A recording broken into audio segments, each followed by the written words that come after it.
ബിസ്മില്ലാഹിർ റഹ്മാനിർ റഹീം. അൽഹംദുലില്ലാഹി റബ്ബിൽ ആലമീൻ. അസ്സലാത്തു വസ്സലാമു അലാ റസൂലിഹിൽ അമീൻ വഅലാ ആലിഹി വസഹ്ബിഹി അജ്മഈൻ. അമ്മാ ബഅദ്. യോഗത്തിൻ്റെ അധ്യക്ഷൻ IMA പ്രസിഡന്റ് ഷൗക്കത്ത് അലി മാഷ്, മറ്റു പ്രിയപ്പെട്ട സഹോദരീ സഹോദരന്മാരെ, അസ്സലാമു അലൈക്കും വറഹ്മത്തുള്ളാഹി വബറകാതുഹു. ഖദ് അഫ്ലഹ മൻ ദക്കാഹ വഖദ് ഖാബ മൻ ദസ്സാഹ.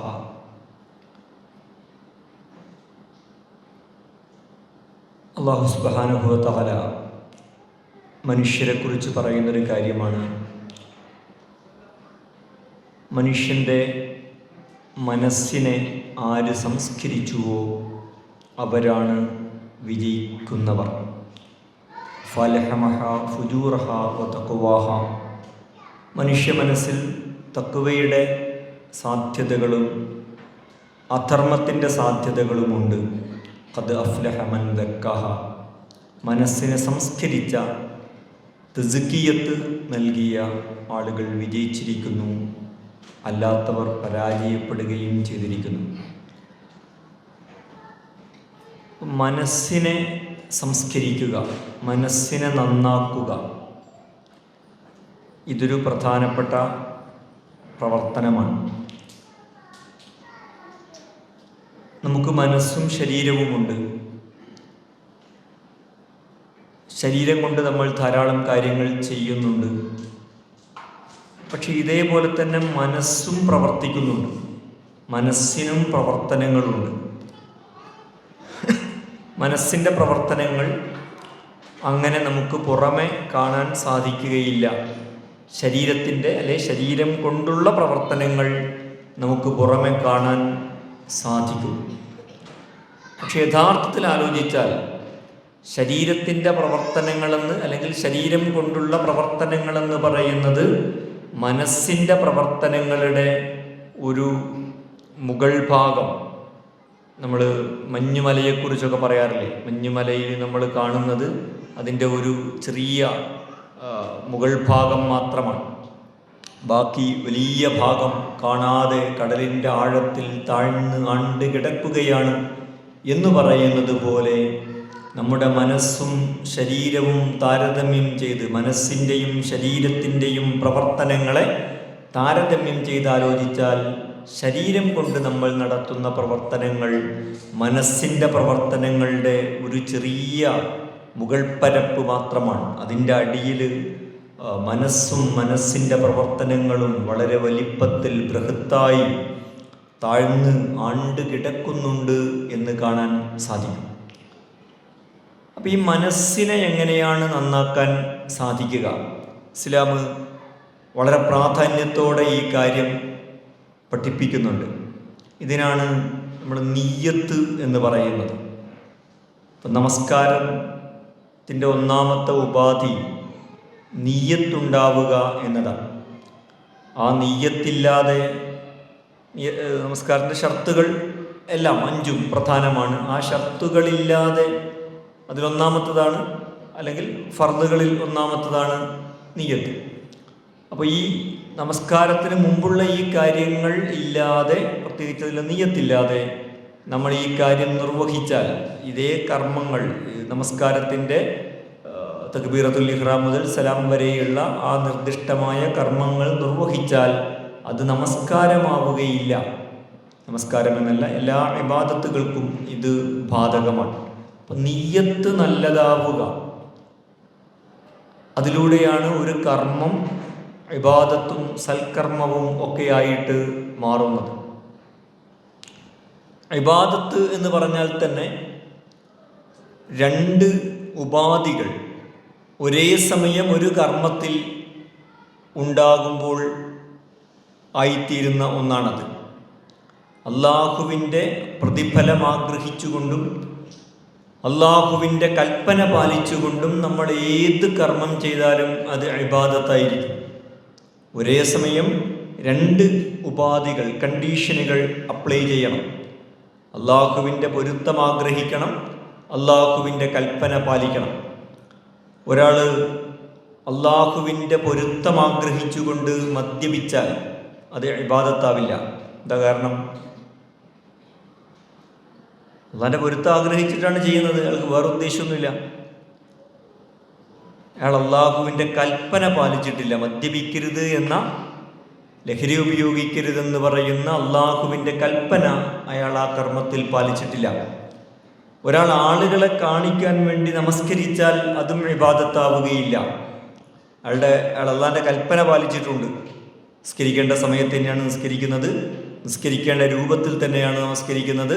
പക്ഷെ അതും ഇബാദത്താവുകയില്ല. കാരണം അള്ളാഹുവിൻ്റെ പൊരുത്തം ആഗ്രഹിക്കുക എന്ന് പറയുന്ന കാര്യം അയാൾ ചെയ്തിട്ടില്ല.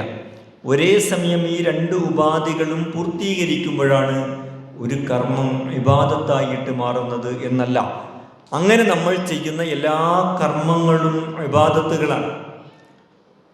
അതുവഴി എല്ലാം നമുക്ക് ധാരാളം പ്രതിഫലങ്ങൾ ലഭിക്കുന്നു എന്ന് നമുക്ക് കാണാൻ സാധിക്കും.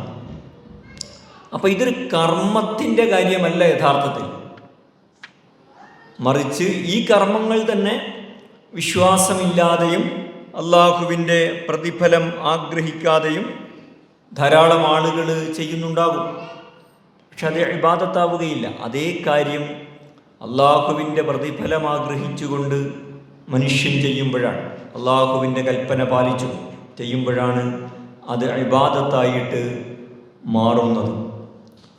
അപ്പോൾ നമ്മുടെ നിയ്യത്ത്, ഇന്നമൽ അഅ്മാലു ബിന്നിയ്യാത്ത് ഫഇന്നമാ ലികുല്ലി ഇംറിഇൻ മാ നവാ ഫമൻ കാനത് ഹിജ്റതുഹു ഇലല്ലാഹി വറസൂലിഹി ഫഹിജ്റതുഹു ഇലല്ലാഹി വറസൂലിഹി ഫമൻ കാനത് ഹിജ്റതുഹു ലിദ്ദുന്യാ യുസീബുഹാ ഔ ഇംറഅതൻ യൻകിഹുഹാ ഫഹിജ്റതുഹു ഇലാ മാ ഹാജറ ഇലൈഹി. എല്ലാ കർമ്മങ്ങളും ഇന്നമൽ അഅ്മാൽ ബിന്നിയ്യാത്ത്, നിയ്യത്ത് അനുസരിച്ചാണ് എല്ലാ കർമ്മങ്ങളും സംഭവിക്കുന്നത്. അല്ലെങ്കിൽ കർമ്മങ്ങളുടെ മൂല്യം അല്ലാഹു സുബ്ഹാനഹു വ തആലയുടെ അടുത്ത് നിശ്ചയിക്കപ്പെടുന്നത് നിയ്യത്തനുസരിച്ചാണ്. ആരെങ്കിലും അള്ളാഹുവിൻ്റെയും റസൂലിൻ്റെയും മാർഗത്തിൽ ഹിജ്റ ചെയ്താൽ ആ ഹിജ്റ അള്ളാഹുവിൻ്റെയും റസൂലിൻ്റെയും മാർഗത്തിലാണ്. ആരെങ്കിലും ദുനിയാവ് നേടിയെടുക്കാനോ ഹിജ്റ ചെയ്ത് ചെന്ന് ചേരുന്ന സ്ഥലത്ത് ഒരു സ്ത്രീയെ വിവാഹം കഴിക്കാനോ വേണ്ടി ഹിജ്റ ചെയ്താൽ അയാൾ എന്തിലേക്കാണോ ഹിജ്റ ചെയ്തത് അതിലേക്കാണ് അയാളുടെ ഹിജ്റ എന്ന ഹദീസ് വളരെ പ്രസിദ്ധമാണ്. പ്രാമാണികമായ പല ഹദീസ് ഗ്രന്ഥങ്ങളിലും ആദ്യ ഹദീസായിട്ട് രേഖപ്പെടുത്തിയിട്ടുള്ള ഒന്നാണത് എന്ന് കാണാൻ സാധിക്കും. അപ്പോൾ നമുക്ക് വലിയൊരു ആന്തരിക ലോകമുണ്ട്. അത് മറ്റുള്ള ആളുകൾക്ക് കണ്ടുപിടിക്കാൻ കഴിയുന്നത് ആയിക്കൊള്ളണമെന്നില്ല. പക്ഷേ ഒരു ആളുടെ ഇസ്ലാമിക ജീവിതത്തെ സംബന്ധിച്ചിടത്തോളം വളരെ പ്രധാനപ്പെട്ട ഒന്നാണത്. ആ ആന്തരിക ലോകത്തെ നല്ലതാക്കി നിർത്തുക, അത് ഇഖ്ലാസുള്ളതാവുക, അത് മറ്റു കുഴപ്പങ്ങളില്ലാത്ത ഒന്നായിട്ട് നമ്മൾ സംരക്ഷിക്കുക എന്ന് പറയുന്നത്. എല്ലാ മനുഷ്യരും ലോകത്തെ അനുഭവിക്കുന്നത് അവരെന്ത് ചെയ്യുന്നു എന്നതോ അവരെന്ത് അനുഭവങ്ങളിലൂടെ കടന്നു പോകുന്നു എന്നതിൻ്റെയോ അടിസ്ഥാനത്തിലല്ല, മറിച്ച് ആ സംഭവിക്കുന്നതിനെ അവരെങ്ങനെ നോക്കിക്കാണുന്നു എന്നതിൻ്റെ അടിസ്ഥാനത്തിലാണ്. ഒരേ അനുഭവം തന്നെ വ്യത്യസ്തമായ രണ്ടാളുകൾക്ക് വ്യത്യസ്തമായ അനുഭവങ്ങളായിരിക്കും. ഒറ്റ അനുഭവമാണ്, പക്ഷെ രണ്ടാളുകൾക്കത് വ്യത്യസ്തങ്ങളായ രണ്ടനുഭവങ്ങളായിരിക്കും. അതിൻ്റെ കാരണം എന്ത് സംഭവിച്ചു എന്നതിലല്ല ആ വ്യത്യാസം. സംഭവിച്ചത് ഒരേ കാര്യമാണ്, പക്ഷെ സംഭവിച്ചതിനെ നമ്മൾ എങ്ങനെയാണ് നോക്കിക്കാണുന്നത് അതനുസരിച്ചാണ് നമ്മൾക്ക് നമ്മൾ ആ കാര്യം എങ്ങനെ അനുഭവിക്കുന്നു എന്ന് നിശ്ചയിക്കപ്പെടുന്നത്. അപ്പോൾ നമ്മളുടെ ഉള്ള് നല്ലതാവുക, ശുദ്ധമാവുക, അതിനനുസരിച്ചാണ് നമുക്ക് ലോകത്തെ മനസ്സിലാക്കാനും അനുഭവിക്കുവാനുമൊക്കെ സാധിക്കുക. അപ്പം അതിന് തടസ്സം സൃഷ്ടിക്കുന്ന, ലോകത്തെ ശരിയായ വിധത്തിൽ അനുഭവിക്കാനും അള്ളാഹുവിനെ യഥാവിധി അനുഭവിക്കുന്നതിനുമൊക്കെ തടസ്സമായി തീരുന്ന ഒരുപാട് കാര്യങ്ങൾ മനുഷ്യരുടെ നമ്മുടെ എല്ലാവരുടെയും മനസ്സിലുണ്ട്. അത് നമുക്ക് ഇല്ലാതാക്കാൻ സാധിച്ചാൽ നമ്മൾക്ക് ഈ ലോകത്തിലെ ജീവിതം തന്നെ കുറെ കൂടി നല്ലത്, സുന്ദരം, സുരഭിലമൊക്കെ ആക്കി തീർക്കാൻ സാധിക്കും. നാളെ പരലോക ജീവിതം അതിനേക്കാൾ നല്ലത്. റബ്ബന ആത്തിന ഫിദ്ദുനിയ ഹസന വഫിൽ ആഖിറതി ഹസനതൻ വഖിനാ അദാബന്നാർ. പഠിച്ചവനെ, ഈ ദുനിയാവിലെ ഹസനത്ത് തരണം, ആഖിറത്തിലും ഹസനത്ത് തരണം, നരകശിക്ഷയിൽ നിന്ന് കാത്തു രക്ഷിക്കണം എന്ന ഖുർആനിലെ ഏറ്റവും സമഗ്രതയുള്ള ഒരു പ്രാർത്ഥനയാണത്. ഇത് ഉണ്ടായിത്തീരും. ആഖിറത്തിലെ രക്ഷ മാത്രമല്ല, ദുനിയാവിൽ തന്നെ ഹസനത്ത് ഉണ്ടായിത്തീരും. ആ ഹസനത്ത് നമ്മൾ വിചാരിക്കുന്നത്, എനിക്ക് ഹസനത്തുണ്ടാകണമെങ്കിൽ ഒരുപാട് പണം വേണം. ശരിയാണ്, ജീവിക്കാൻ പണം ആവശ്യമാണ്. അല്ലാഹു തന്നെ അംഗീകരിച്ച കാര്യമാണ്.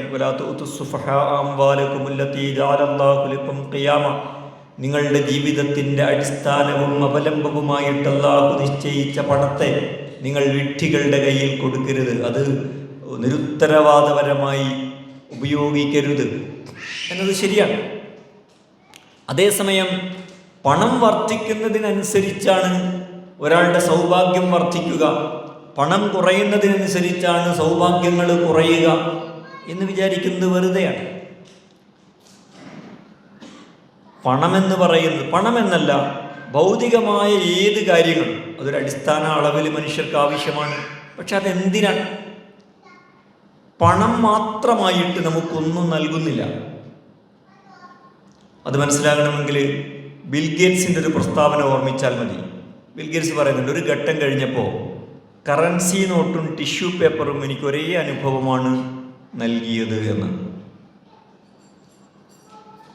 പണം ഒരു ഒപ്റ്റിമത്തിലേക്ക് എത്തിക്കഴിഞ്ഞാൽ പിന്നെ എന്ത് ചെയ്യാനാണ്? പിന്നെ അതൊരാളെ സംബന്ധിച്ചിടത്തോളം ഒരു പേപ്പറാണ്. അതുകൊണ്ട് നമ്മൾ ധാരാളം ആളുകൾ വണ്ടി ഉപയോഗിക്കുന്നവരാണ്. നിർത്തിയിട്ട വണ്ടിയിൽ നമ്മളിങ്ങനെ എണ്ണ അടിച്ചുകൊണ്ടേ ഇരുന്നാൽ എന്താ സംഭവിക്കുക? ഒരാൾ വണ്ടി നിർത്തിയിട്ടിരിക്കുകയാണ്, ഫുൾ ടാങ്കായി, പിന്നെയും എണ്ണ അടിച്ചുകൊണ്ടേ ഇരിക്കുകയാണ്. അതൊരു മണ്ടത്തരമാണ്. അല്ലെ, അത് വണ്ടി അത് വേസ്റ്റാണ്. സർവോപരി അത് വണ്ടി കേടാകുന്നതിനാണ് കാരണമാവുക. എണ്ണ അടിക്കുന്നത് എന്തിനാ? വണ്ടി ഓടാനാണ്. എണ്ണ ഏത് വണ്ടിക്കാണ് ഉപകാരപ്പെടുന്നത്? ഓടുന്ന വണ്ടിക്കാണ്. ഓടുന്ന വണ്ടിക്ക് എണ്ണ ആവശ്യമുള്ളൂ. ഇത് എല്ലാ ഭൗതിക കാര്യങ്ങൾക്കും ബാധകമായൊരു തത്വമാണ്. പണം വേണം. എന്തിന്?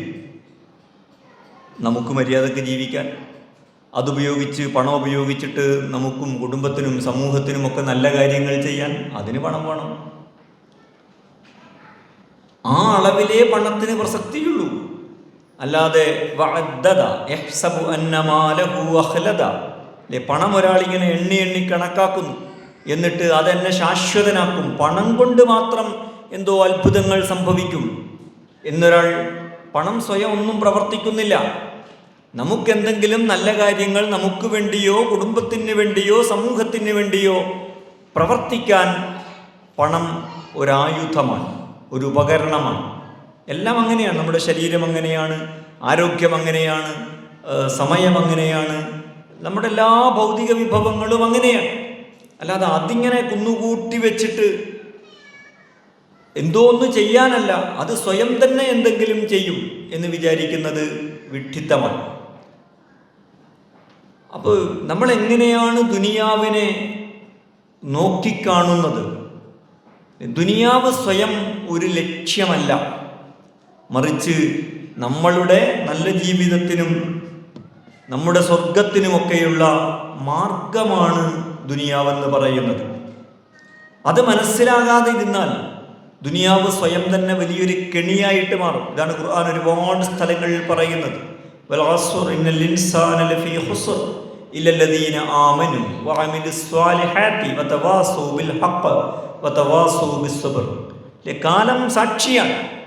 നിങ്ങൾ ചരിത്രത്തോട് ചോദിച്ചു നോക്കൂ, മനുഷ്യർ ചെയ്ത മണ്ടത്തരം എന്താണെന്ന്. മനുഷ്യന്റെ ചരിത്രം അതിന് സാക്ഷിയാണ്. അല്ലെ, ഒരുപാട് കാലം ചരിത്രം പഠിച്ച ഒരാളോട് നിങ്ങൾ ചരിത്രത്തിൽ നിന്ന് എന്താണ് പഠിച്ചത് എന്ന് ചോദിച്ചപ്പോൾ ആ ചരിത്ര പണ്ഡിതൻ പറഞ്ഞൊരു ഉത്തരമുണ്ട്. ചരിത്രത്തിൽ നിന്ന് മനുഷ്യൻ പ്രത്യേകിച്ചൊന്നും പഠിക്കുന്നില്ല എന്നാണ് ചരിത്രത്തിൽ നിന്ന് ഞാൻ പഠിച്ചത് എന്ന്. ചെയ്ത തെറ്റുകൾ, അതേ തെറ്റുകൾ ആവർത്തിക്കുന്നു, അതേ പ്രത്യാഘാതങ്ങൾ ഉണ്ടാകുന്നു. ഇതാണ് പൊതുവെ മനുഷ്യചരിത്രത്തിൽ കാണുന്നത്. ഇതാണ് വേറൊരു ഭാഷയിൽ അല്ലാഹു പറയുന്നത്, വൽ-അസ്ർ, ചരിത്രം സാക്ഷിയാണ്. മനുഷ്യർ നഷ്ടത്തിലാണ്. ഇന്നമൽ ഹയാത്തുദ് ദുനിയാ ലഗബുൻ വലഹ്വുൻ വലഹ്വുൻ വദീനത്തുൻ വതഫാഖുറുൻ എന്നൊക്കെ ഖുർആൻ പറയുന്നത് ഈ അർത്ഥത്തിലാണ്. ദുനിയാവ് ഒരു കെണിയായിട്ട് മാറും. ഇമാം ഗസാലി റഹ്മത്തുള്ളാഹി അലൈഹി ഇതിനെക്കുറിച്ച് മനോഹരമായൊരു കഥ പറയുന്നു. ഒരാൾ ഒരു ഒട്ടകപ്പുറത്ത് അല്ലെങ്കിൽ കുതിരപ്പുറത്ത്, ഒരു കുതിരപ്പുറത്ത് ഹജ്ജിന് വേണ്ടി പുറപ്പെടുകയാണ്. ഇങ്ങനെ മരുഭൂമിയിലൂടെ ഹജ്ജിന് പോയിട്ട് ഒരു പച്ചപ്പുള്ള ഒരു സ്ഥലത്തെത്തി, വെള്ളവും പച്ചപ്പുമുള്ള സ്ഥലത്തെത്തിയിട്ട് അപ്പോൾ ഒന്ന് വിശ്രമിക്കാനും കുതിരയെ അല്ലെങ്കിൽ ഒട്ടകത്തെ അതിന് ഭക്ഷണം നൽകാനും വെള്ളം കുടിക്കാനും ആരോഗ്യമൊക്കെ മെച്ചപ്പെടുത്താനും ഒക്കെ വേണ്ടി ആ സ്ഥലത്ത് തമ്പടിച്ചു. അങ്ങനെ തമ്പടിച്ച് പിറ്റേന്ന് 2 ദിവസം കഴിഞ്ഞപ്പം കുതിര നന്നായിട്ട് വെള്ളം കുടിച്ചു, പച്ചപ്പ് പുല്ലൊക്കെ തിന്നു. അപ്പോൾ ഒന്ന് ഉഷാറായി വന്നപ്പോൾ മുമ്പർക്ക് അതിലൊരു കൗതുകമായി, ഇങ്ങനെ മെച്ചപ്പെടുന്നുണ്ടല്ലോ. അപ്പോൾ പിറ്റേന്ന് അത് കുറച്ചും കൂടി ഉഷാറായി.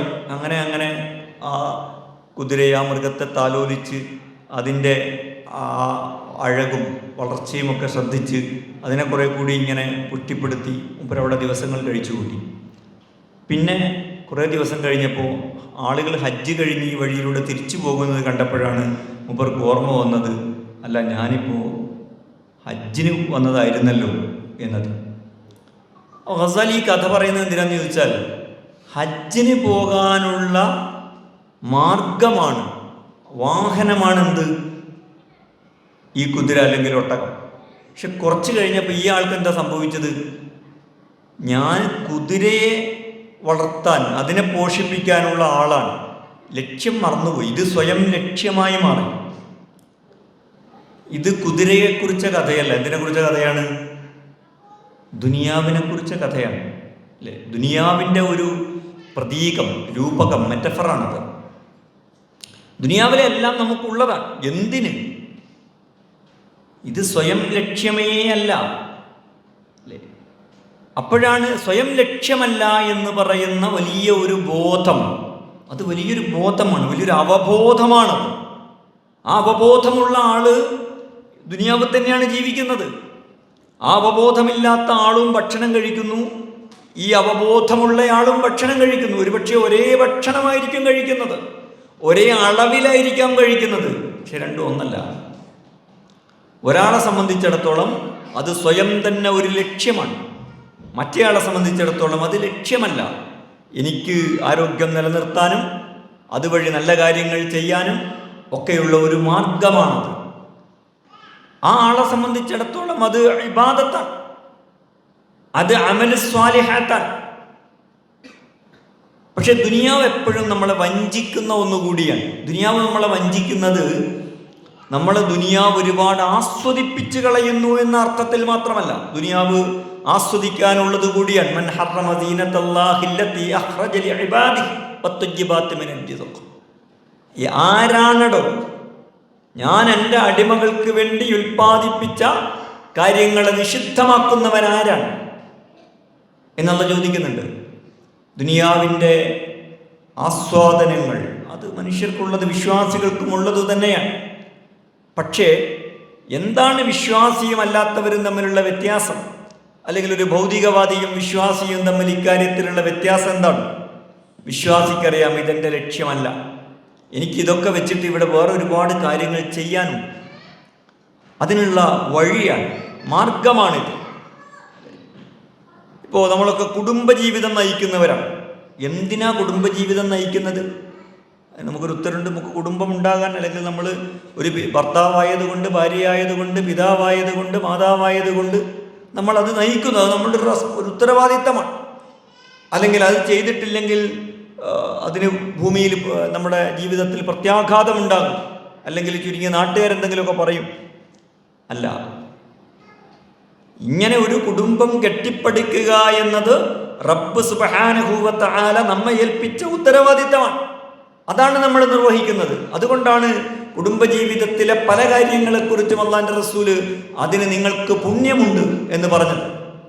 ഒരിക്കലും സഹാബികൾ പറയുന്നുണ്ട്, ഒരു മനുഷ്യനിങ്ങനെ വലിയ ധൃതിയിൽ നടന്നു പോവുകയാണ്. അപ്പം സഹാബത്ത് പറഞ്ഞു, ആ മനുഷ്യൻ ഈ ധൃതിയും ഒക്കെ കാണിക്കുന്നത് ഫീ സബീലില്ല, അള്ളാന്റെ മാർഗത്തിലായിരുന്നെങ്കിൽ എത്ര നന്നായിരുന്നു. റസൂൽ പറഞ്ഞു, അങ്ങനെയല്ല, അവൻ അവൻ്റെ കുടുംബത്തിന് വേണ്ടിയാണ്, അവരുടെ ന്യായമായ ആവശ്യങ്ങൾക്ക് വേണ്ടിയാണ് ആ ധൃതിപ്പെടുന്നതെങ്കിൽ അതും ഇബാദത്താണ്, അതും പുണ്യകർമ്മമാണ്.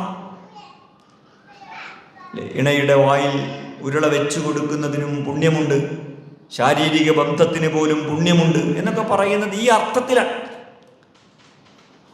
വിശ്വാസിക്ക് ഇതെല്ലാം പുണ്യം നേടിയെടുക്കാനുള്ള വഴിയാണ്. ആ വ്യത്യാസം ഉണ്ടാവുന്നത് ഈ ലോകത്തെ എങ്ങനെയാണ് നമ്മൾ നോക്കിക്കാണുന്നത്. അപ്പോൾ സ്വാഭാവികമായും നമ്മുടെ മനസ്സിന് മാറ്റങ്ങൾ ഉണ്ടാകും. നമ്മളെ എപ്പോഴും സ്വയം തന്നെ പ്രയാസപ്പെടുത്തുന്ന, ലോകത്തെ ശരിയായി മനസ്സിലാക്കുന്നതിന് തടസ്സം സൃഷ്ടിക്കുന്ന ഒന്നാണ് നമ്മളുടെ ദുർവികാരങ്ങൾ എന്ന് പറയുന്നത്. അതിൽ വളരെ പ്രധാനപ്പെട്ട ഒന്നാണ് അസൂയ, ഹസദ് എന്നത്. ഈ വികാരങ്ങളുടെ കുഴപ്പം എന്താണെന്ന് ചോദിച്ചാൽ, അതുകൊണ്ട് നമ്മൾ ആ വികാരം അസൂയയായാലും വെറുപ്പായാലും വിദ്വേഷമായാലും അതാരോടാണോ വെച്ച് പുലർത്തുന്നത് അവർക്ക് ബുദ്ധിമുട്ടുണ്ടാകുന്നു എന്നത് മാത്രമല്ല, അവർക്ക് ബുദ്ധിമുട്ടുണ്ടാകും, ചിലപ്പോൾ ഉണ്ടാകാം, ചിലപ്പോൾ ഉണ്ടാകാതിരിക്കാം. അസൂയാലുക്കളുടെ അസൂയയിൽ നിന്ന് രക്ഷ നേടാൻ അല്ലാഹു സുബ്ഹാനഹു വ തആല പഠിപ്പിക്കുന്നുണ്ട്. മിൻ ശദ്ദി മാ ഹസദ്. പക്ഷേ മറ്റേയാൾക്കത് കൊണ്ടാലും കൊണ്ടില്ലെങ്കിലും ഇതുകൊണ്ട് ഇയാൾക്ക് ബുദ്ധിമുട്ടുണ്ട്. എന്താ ബുദ്ധിമുട്ട്? ഇതൊരു വലിയ ഭാരമാണ്. ഒരാളോട് വിദ്വേഷം അല്ലെങ്കിൽ അസൂയ വെച്ച് പുലർത്തി നടക്കുക എന്നത് ഒരു വലിയ ഭാരം പിടിച്ച പണിയാണ്. കാരണം ഇതൊരു വെയിറ്റുള്ള സാധനം നമ്മൾ എടുത്ത് നടക്കുന്നത് പോലെയാണ്. ഒരു വലിയ വെയിറ്റ് നമ്മൾ എടുത്ത് നടന്നാൽ ഉള്ള ഒരനുഭവം എന്താണോ അതാണ്.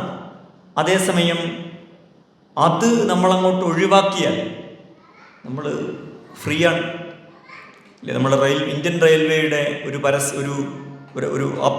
വാചകമുണ്ട്, less luggage is more comfortable.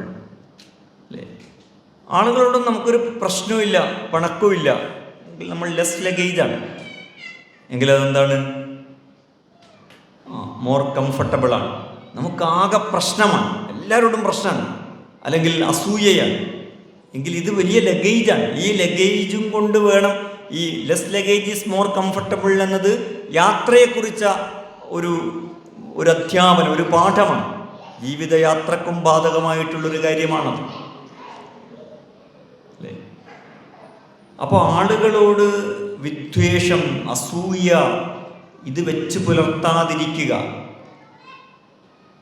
അതിൻ്റെ ഒരു അടിസ്ഥാനം എന്താണെന്ന് ചോദിച്ചാൽ, അല്ലാഹു സുബ്ഹാനഹു വ തആല നമ്മളെപ്പോലെ തത്തുല്യമായി മറ്റൊരാളെ സൃഷ്ടിച്ചിട്ടില്ല. നമ്മൾ ശരിക്കും ഓർത്തു വെക്കേണ്ട ഒരു കാര്യമാണ്. ആദം അലൈഹിസ്സലാത്തു വസ്സലാം മുതൽ ഇനി ഇലാ യൗമുൽ ഖിയാമ വരെയുള്ള ഓരോ മനുഷ്യരും വ്യത്യസ്തരായ മനുഷ്യരാണ്. ഇങ്ങനെ ഒരു കമ്പനിയും ലോകത്ത് പ്രൊഡക്റ്റ് ഇറക്കുന്നില്ല.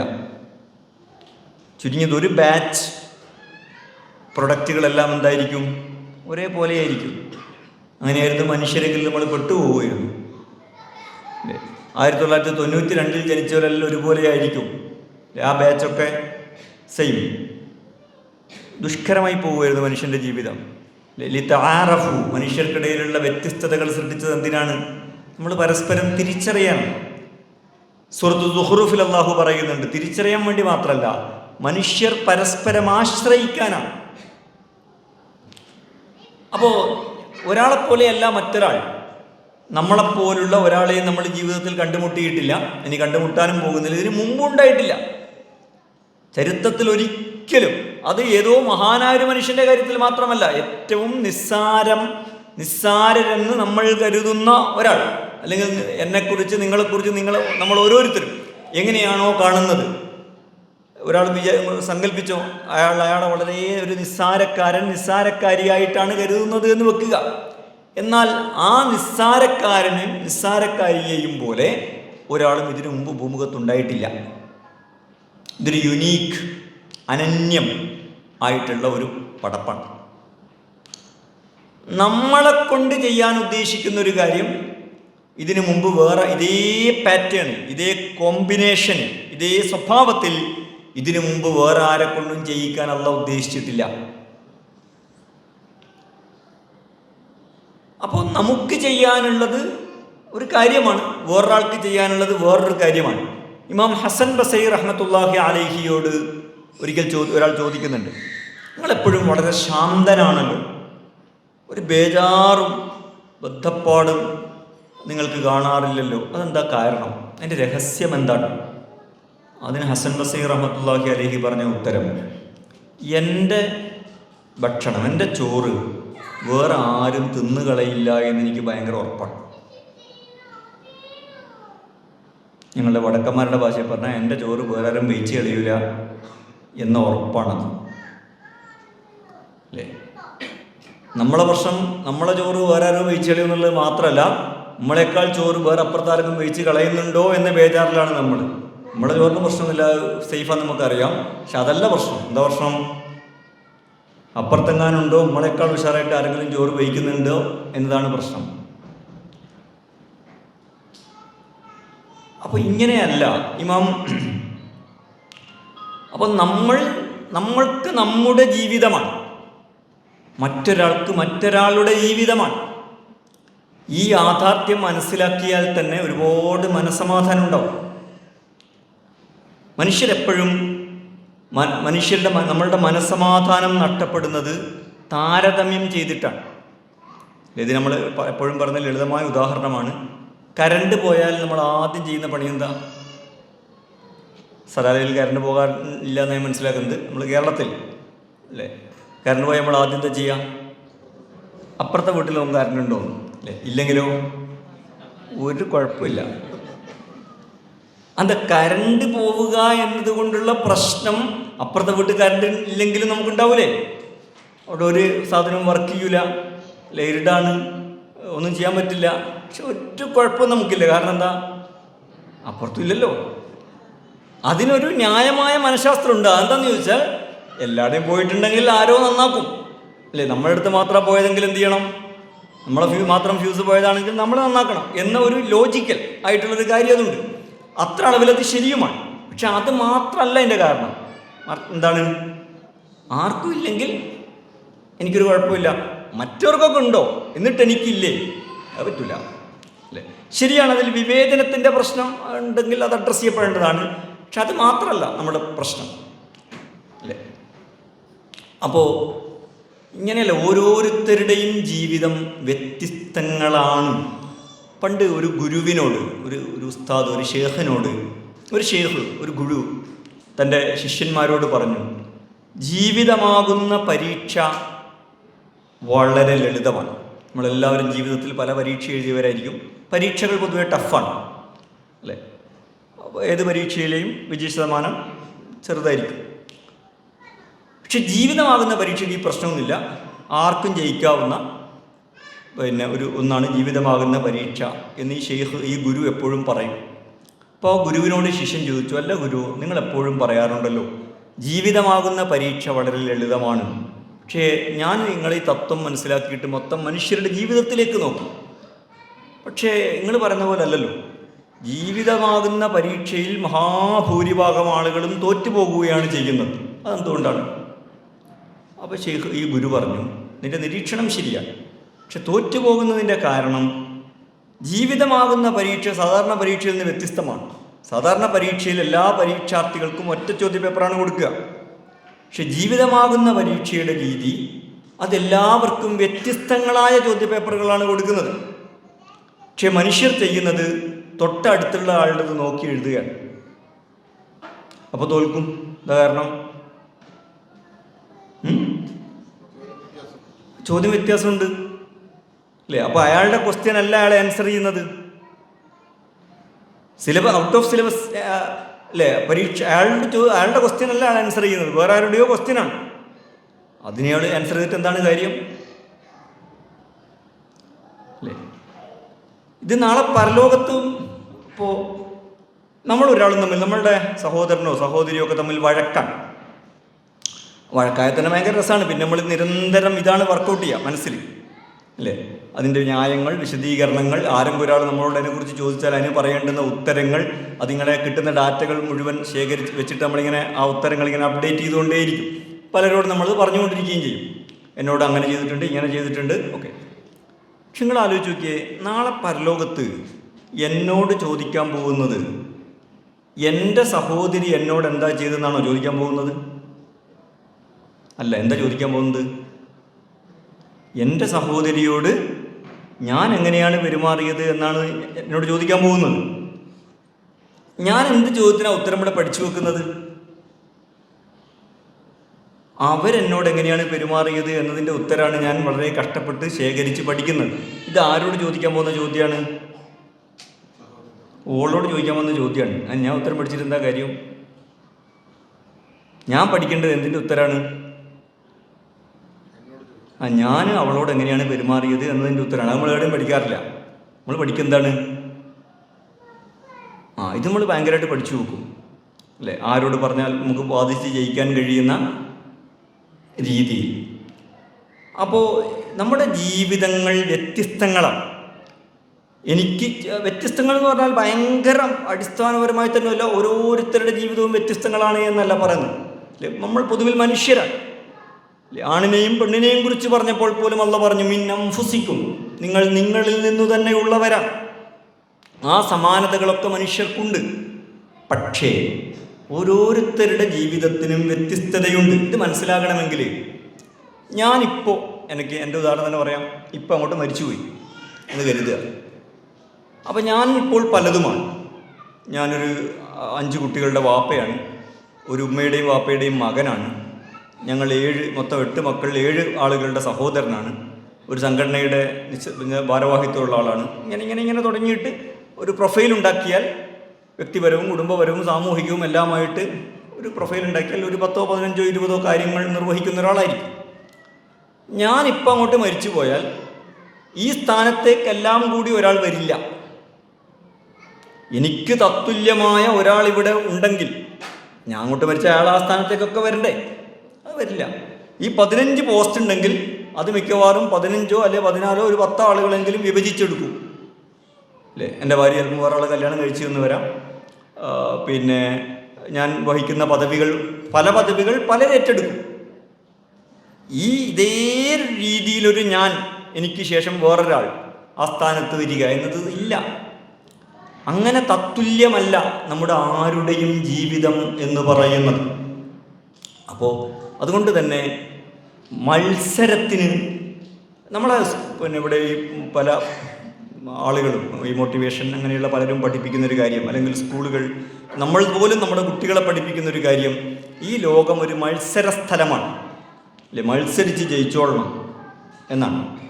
നമ്മൾ കുട്ടികളോട് മാർക്ക് അന്വേഷിക്കുമ്പോൾ പോലും ഇതന്വേഷിക്കും. നമ്മളെ മോളോ മോനോ വന്നിട്ട് പിന്നെ ഇത്ര മാർക്ക് കിട്ടി എന്ന് പറഞ്ഞാൽ നമ്മൾ ചോദിക്കുന്ന വേറൊരു ചോദ്യമുണ്ട്. എന്താണത്? ബാക്കിയുള്ള കുട്ടിക്ക് എത്ര മാർക്ക് കിട്ടിയെന്നാണ് അല്ലേ? നമ്മളുടെ മക്കൾക്ക് എത്ര മാർക്ക് കിട്ടി എന്നത് പ്രസക്തമായൊരു കാര്യമാണ്. പക്ഷെ യഥാർത്ഥത്തിൽ വേറെ ആർക്ക് എത്ര മാർക്ക് കിട്ടി എന്നത് എന്തല്ല, അതിന് സ്വയം ഭയങ്കര പ്രസക്തിയൊന്നുമില്ല. അപ്പോൾ പിന്നെ ഈ ഓരോരുത്തരും, അപ്പോൾ മത്സരമല്ല ഈ ലോകം. ഇത് നമ്മളെ വെറുതെ ആരോ പറഞ്ഞ് തെറ്റിദ്ധരിപ്പിച്ചതാണ്. ഇതൊരു ആകെക്കൂടി ഒരു മത്സര സ്ഥലമാണ് ലോകം. നമ്മൾ മത്സരിച്ച് മുന്നേറിയിട്ടില്ലെങ്കിൽ, നമ്മളെ കുട്ടികളോടൊക്കെ പറഞ്ഞുകൊണ്ടിരിക്കുന്നതാണ്, നമ്മൾ മത്സരിച്ച് മുന്നേറിയിട്ടില്ലെങ്കിൽ നമ്മൾ പിറകിലായി പോകും, തോറ്റുപോകും എന്നതാണ്. യഥാർത്ഥത്തിൽ അങ്ങനെ ഒരു മത്സര സ്ഥലമല്ല ലോകം. മറിച്ച് ലോകത്ത് മനുഷ്യർക്ക് വേണ്ടത്, മനുഷ്യർ യഥാർത്ഥത്തിൽ ജീവിക്കുന്നത് തന്നെയും അവരുടെ മത്സരക്ഷമതയുടെ അടിസ്ഥാനത്തിലല്ല, സഹകരണക്ഷമതയുടെ അടിസ്ഥാനത്തിലാണ്. നമ്മളൊരു സക്സസ് സ്റ്റോറി ആവുന്നത് നമുക്ക് എത്ര ആളുകളെ മത്സരിച്ച് തോൽപ്പിക്കാൻ പറ്റും എന്നതിൻ്റെ അടിസ്ഥാനത്തിലല്ല, മറിച്ച് എന്താണ്,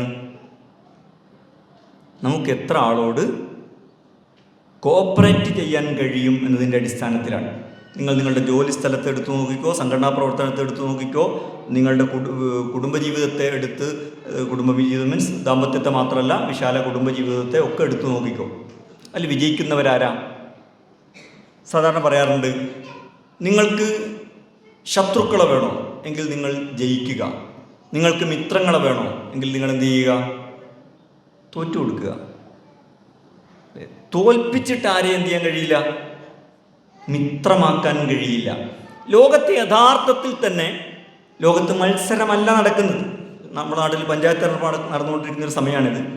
ഇങ്ങനെ മത്സരിച്ച് ജയിക്കുകയും തോൽക്കുകയും ചെയ്യുന്ന സന്ദർഭങ്ങൾ ജീവിതത്തിൽ യഥാർത്ഥത്തിൽ വളരെ കുറച്ചു മാത്രമേ ഉള്ളൂ. ബാക്കി ജീവിതം ഒരു കോപ്പറേഷനാണ്. അതുകൊണ്ടാണ് അള്ളാഹ് ആളുകൾക്ക് വ്യത്യസ്തങ്ങളായ കഴിവുകൾ നൽകിയത്. ഈ വ്യത്യസ്ത കഴിവ് എന്തിനാണെന്ന് ചോദിച്ചാൽ, ഒരാൾ മറ്റൊരാളോട് സഹകരിച്ച് ജീവിക്കണം. ഇവിടെ ഏത് വലിയ പ്രൊഫഷൻ എന്ന് പറയലുള്ള ആളെന്ന് പറഞ്ഞാലും അയാൾ അക്കാര്യത്തിൽ മാത്രമാണ് അയാൾക്ക് മിടുക്കുള്ളത്. ഒരാൾ വലിയ എൻജിനീയറാണ്, ഓക്കെ, അയാൾക്ക് അസുഖം വന്നാൽ അതുകൊണ്ട് കാര്യമില്ല, അയാൾ ഡോക്ടറെ അടുത്ത് പോകണം. ഒരാൾ വലിയ ഡോക്ടറാണ്, ഡോക്ടർക്ക് നിയമപ്രശ്നം വന്നാൽ വക്കീലിൻ്റെ അടുത്ത് പോകണം. ഇത് അള്ളാഹുവിൻ്റെ ഒരു മെക്കാനിസമാണ്. ആളുകൾ ഇങ്ങനെ പരസ്പരം സഹകരിച്ച് കോപ്പറേഷനിലൂടെ ജീവിക്കുക. നല്ല സക്സസ് ആവുക എന്ന് പറഞ്ഞാൽ നിങ്ങൾക്ക് ആളുകളുമായി വ്യത്യസ്ത സ്വഭാവത്തിലുള്ള, നമുക്കിഷ്ടമുള്ളതും ഇഷ്ടമില്ലാത്തതും ഒക്കെയായ ആളുകളോട് എത്ര അളവിൽ കോപ്പറേറ്റ് ചെയ്ത് മുന്നോട്ട് പോകാൻ കഴിയുന്നു. ജോലിയിൽ സക്സസ് ആവുന്ന ആളുകളെക്കുറിച്ചുള്ള പഠനങ്ങൾ പറയുന്നത് അതിൽ അവരുടെ സ്കില്ല് എന്ന് പറയുന്നതിന് ആ വിജയത്തിൽ 15% പങ്കും ബാക്കി ശതമാനം അവരുടെ 85% കോൺട്രിബ്യൂഷനും അവർക്ക് മറ്റുള്ളവരുമായി കോപ്പറേറ്റ് ചെയ്യാനുള്ള കഴിവുമായി ബന്ധപ്പെട്ടതാണ്. ഞാൻ പറയുന്നത് ലോകം അടിസ്ഥാനപരമായ ഒരു മത്സര സ്ഥലമല്ല, മറിച്ച് മനുഷ്യരെല്ലാം ഉണ്ടാക്കിയെടുക്കുന്നത് പരസ്പര സഹകരണത്തിലൂടെയാണ്. ഓരോരുത്തരും അവരുടേതായ രീതിയിൽ അതിൽ കോൺട്രിബ്യൂട്ട് ആ ബക്കറ്റിൽ അവരുടേതായ രീതിയിൽ കോൺട്രിബ്യൂട്ട് ചെയ്യുകയാണ് ചെയ്യുന്നത്. നമുക്കുമുണ്ട് നമ്മുടേതായ ഒരു കാര്യം ചെയ്യാൻ. ഇതിന് വേറെ ആരെയോ തോൽപ്പിക്കേണ്ട കാര്യമില്ല, വേറെ ആരെയോ നശിപ്പിക്കേണ്ട കാര്യമില്ല. അല്ലേ, നമ്മുടെ എല്ലാ വർഗീയവാദികൾക്കും മനസ്സിലാകാത്തൊരു കാര്യം ഇതാണ്. ഏതോ ഒരു സമുദായം നന്നാകണമെങ്കിൽ വേറെ ഏതോ സമുദായം നശിക്കണം എന്ന് വിചാരിക്കുകയാണ്. അതിൻ്റെ ഒരു കാര്യമില്ല. അപ്പോൾ അസൂയ എന്ന് പറയുന്നത് നിങ്ങൾ ആലോചിച്ച് നോക്കിയേ. ഒന്ന്, ഞാൻ നേരത്തെ പറഞ്ഞു, അയാൾ അനുഭവിക്കുന്നൊരു ഭാരം. മറ്റൊന്ന്, വേറെ എല്ലാവരെയും നശിപ്പിച്ചിട്ട് തകർത്തിട്ട് നമ്മൾ എന്ത് നേടാനാണ്? നമ്മളുടെ തന്നെ വളർച്ച എന്ന് പറയുന്നത് എല്ലാവരുടെയും വളർച്ചയിലൂടെ ഉണ്ടായിത്തീരുന്ന ഒന്ന് മാത്രമാണ്. അപ്പം നമ്മുടെ നാട് വളരുക എന്ന് പറഞ്ഞാൽ എന്താ? നാട്ടിലെല്ലാവർക്കും പൊതുവിൽ സാമ്പത്തിക അഭിവൃദ്ധി ഉണ്ടാകുന്നു, നാട്ടിൽ പൊതുവായി വികസനം ഉണ്ടാകുന്നു. അപ്പം നമ്മുടെ നാട് വളരുകയാണ്. എൻ്റെ നാട് ഒരു വളർന്ന നാടാണ് എന്നെനിക്ക് അഭിമാനം ഉണ്ടാകും. ബാക്കി എല്ലാവരും നശിച്ച് നാറാണക്കല്ലെടുത്തിട്ട് ഞാൻ മാത്രം അവിടെ ഒരു കേമനായി നിന്നിട്ട് എനിക്ക് പോലും എൻ്റെ നേട്ടമാണ്. അല്ലേ, മുതലാളിത്തം ഇടയ്ക്കിടയ്ക്ക് പ്രതിസന്ധിയിലാവുന്നത് എന്തുകൊണ്ടാണ്? ഈ തത്വം അവർക്കറിയാത്തത് കൊണ്ടാണ്, അവർ മനസ്സിലാക്കാത്തത് കൊണ്ടാണ്. പണം സമ്പന്നരിലേക്ക് കുന്നുകൂട്ടുന്നു, പലിശ വഴിയും മറ്റ് പല രീതിയിലും. അങ്ങനെ കുന്നുകൂട്ടി അതിലവർ വിജയിക്കുന്നു. കുറച്ച് കഴിയുമ്പോൾ എക്കോണമിയിൽ ഭയങ്കര ക്രൈസിസ് ഉണ്ടാവുന്നു. എന്താ ക്രൈസിസ് ഉണ്ടാകാൻ കാരണം? അവരുടെ കയ്യിലല്ലാതെ വേറെ ആരുടെ കയ്യിലും പൈസ ഇല്ല. അവരുടെ കയ്യിലല്ല വേറെ ആരുടെ കയ്യിലും പൈസ ഇല്ലെങ്കിൽ അവരുടെ തന്നെ കച്ചവടം നടക്കൂല, ഇതാരെ വാങ്ങുക. അപ്പോഴാണ് ഇപ്പം നമ്മുടെ നാട്ടിലെ തൊഴിലുറപ്പ് പദ്ധതിയൊക്കെ ഉണ്ടാവുന്നത്. എന്താ കാര്യം? ഈ തൊഴിലുറപ്പ് പദ്ധതിയൊന്നും എന്തല്ല, ആളുകളെ രക്ഷപ്പെടുത്താനുള്ള പദ്ധതിയല്ല യഥാർത്ഥത്തിൽ. അത് ഭയങ്കര എന്തോ സോഷ്യലിസ്റ്റ് പദ്ധതിയോ വെൽഫെയർ സ്കീമൊന്നും അല്ലത്. യഥാർത്ഥത്തിൽ ഈ വിപണിയെ തന്നെ രക്ഷപ്പെടുത്താനുള്ള പദ്ധതിയാണ്. എന്താ കാരണം? എന്തെങ്കിലും പേരിൽ എല്ലാ മനുഷ്യന്മാരുടെ കയ്യിലും കുറച്ച് പൈസ കൊടുത്താലേ എന്ത് നടക്കുള്ളൂ? ഏത് കച്ചവടവും നടക്കുള്ളൂ. അല്ലേ? ഇത് തന്നെയാണ് സക്കാത്തിൻ്റെയും സദക്കയുടെയും എല്ലാം അടിസ്ഥാന തത്വം. അല്ലേ? പൈസക്കാർ പൈസ ഇങ്ങനെ കുന്നുകൂട്ടി വെച്ചാൽ, അല്ലദീന യക്നിദൂന ദഹബ വൽ ഫിദ്ദ, വെള്ളിയും സ്വർണവും കുന്നുകൂട്ടി വെച്ചാൽ പരലോകത്ത് പ്രശ്നമുണ്ടെന്ന് മാത്രമല്ല, പാവപ്പെട്ടവർക്ക് പ്രശ്നമുണ്ടെന്ന് മാത്രമല്ല, ആർക്ക് തന്നെ പ്രശ്നമുണ്ട്? പൈസക്കാരന് തന്നെ പ്രശ്നമുണ്ട്. അവൻ്റെ തന്നെ കാര്യങ്ങൾ മുന്നോട്ട് പോകില്ല. അല്ല ദൂലത്തമ്പൈനല്ല അഗ്നിയ, പണം സമ്പന്നർക്കിടയിൽ മാത്രം കറങ്ങാതിരിക്കണം. ഇത് സമ്പന്നന്റെ തന്നെ ആവശ്യമാണ്. ഇത് ദരിദ്രന്റെ മാത്രം ആവശ്യമല്ല. മനുഷ്യ ജീവിതം ഈ ഒരു പാരസ്പര്യമാണ്. ഞാൻ വളരും, മറ്റുള്ളവരും വളരുന്നതിൻ്റെ ഒപ്പമേ എനിക്കും വളരാൻ പറ്റുള്ളൂ. ബാക്കി എല്ലാവരും നശിച്ചിട്ട് ഞാൻ മാത്രം, എല്ലാവരും തോറ്റിടത്ത് ഞാൻ മാത്രം ഒരു വിജയകിഷുവായി നിൽക്കുക, അതെൻ്റെയും പരാജയമായിരിക്കും. എല്ലാവരും ഒന്നിച്ചു വളരുന്നു അവരവരുടെ സാധ്യതകൾക്കനുസരിച്ച്. പിന്നെ നമ്മൾക്കിതെല്ലാം കൂടി ആയിട്ട് മൊത്തത്തിൽ എന്താ വേണ്ടത്? ഈ പെടാപ്പാടെല്ലാം എന്തിനാണ്? നമ്മൾ പറയുന്നത് പൈസ ഉണ്ടാവണം, വീടുണ്ടാവണം, പലതും ഉണ്ടാവണം, എന്നിട്ട് അതെല്ലാം എന്തിനാണ്? യഥാർത്ഥത്തിൽ മനുഷ്യന് സന്തോഷം ഉണ്ടാകാൻ വേണ്ടിയാണ്, അല്ലേ? അതൊക്കെ ഉണ്ടായാൽ സന്തോഷം ഉണ്ടാകും എന്നാണ് നമ്മൾ ധരിക്കുന്നത്. അല്ലെങ്കിൽ അതുണ്ടാകാനാണ് നമ്മൾ ഈ പെടാപ്പാടെല്ലാം പെടുന്നത്. പക്ഷെ പല മനുഷ്യർക്കും ഇതെല്ലാം ഉണ്ടായിട്ടും എല്ലാം ഉണ്ട്, അല്ലേ? നല്ല ഭക്ഷണമാണ്, പക്ഷെ ഉപ്പ് ചേർക്കാൻ മറന്നുപോയി എന്നതുപോലെ എല്ലാം ഉണ്ട്, പക്ഷെ എന്തില്ല? ഒരു സന്തോഷമില്ല എന്നതാണ്. അതേസമയം മനുഷ്യനാണെങ്കിൽ, അല്ലേ, ഒരു പ്ലഷർ സീക്കിങ് ആനിമലാണ്. മനുഷ്യന് സന്തോഷമുണ്ടാകണം. ഇത് വളരെ പ്രധാനപ്പെട്ടൊരു കാര്യമാണ്. സന്തോഷം ഉണ്ടാകാനുള്ള വഴി ഏത് നല്ല കാര്യത്തിലും നമ്മൾ സന്തോഷിക്കാൻ പഠിച്ചാൽ മതി. എങ്കിൽ നമുക്ക് എപ്പോഴും സന്തോഷിക്കാൻ അവസരം ഉണ്ടാവും. എനിക്കോ എൻ്റെ മക്കൾക്കോ നേട്ടമുണ്ടാകുമ്പോൾ മാത്രമേ സന്തോഷിക്കുള്ളൂ എന്ന് ഒരാൾ തീരുമാനിച്ചാൽ അയാൾക്ക് സന്തോഷിക്കാൻ കുറഞ്ഞ അവസരം ഉണ്ടാവുള്ളൂ, അയാൾ എത്ര വലിയ പ്രതാപിയാണെങ്കിലും. അതേസമയം ഹാരിസ് സാഹിബിൻ്റെ അദ്ദേഹത്തിൻ്റെ മക്കൾക്കോ നേട്ടമുണ്ടായാലും അത് എൻ്റെ നേട്ടം പോലെ ഞാൻ വിചാരിക്കും, എനിക്ക് സന്തോഷം ഉണ്ടാവുമെന്ന് വന്നാലോ? സന്തോഷത്തിന് എത്ര അവസരമാണ്, അല്ലേ? ഇബ്നു അബ്ബാസ് റളിയല്ലാഹു അൻഹു പറയുന്നുണ്ട്, ഒരാൾ ഇബ്നു അബ്ബാസ് റളിയല്ലാഹു അൻഹുവിന് വന്നിട്ട് ചീത്ത പറയും. അദ്ദേഹം ചോദിച്ചു, നിങ്ങൾ എന്തിനാണ് എന്നെ ചീത്ത പറയുന്നത്? എൻ്റെ ഒരു പ്രത്യേകത എന്താണെന്ന് ചോദിച്ചാൽ, ലോകത്ത് എവിടെയെങ്കിലും ഒരു നീതിമാനായ ഭരണാധികാരിയുണ്ടെന്നറിഞ്ഞാൽ ഞാനതിൽ അങ്ങേയറ്റം സന്തോഷിക്കും. ആ ഭരണാധികാരിയുടെ അടുത്ത് വിധി തേടിപ്പോകാനുള്ള ഒരു സാധ്യതയും എനിക്കില്ല എന്ന് അറിഞ്ഞാലും എനിക്ക് സന്തോഷമാണ്. ലോകത്ത് എവിടെ മഴ പെയ്താലും എനിക്ക് സന്തോഷമായിരിക്കും. ആ വിവരം അറിഞ്ഞാൽ തന്നെ സന്തോഷമാണ്. എനിക്കവിടെ തോട്ടങ്ങളോ കന്നുകാലികളോ ഇല്ലെങ്കിലും.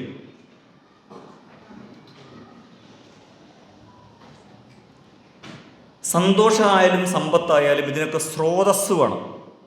ഒരാൾക്ക് പൈസ ഉണ്ടാകണമെങ്കിൽ എന്ത് വേണം? പൈസക്കൊരു സോഴ്സ് വേണം, അങ്ങനെ പൈസ ഉണ്ടാവുള്ളൂ. അതെന്തു ആകാം. സന്തോഷത്തിനും ഒരു സ്രോതസ് വേണം, എങ്കിലേ സന്തോഷം ഉണ്ടാകാൻ പറ്റുള്ളൂ.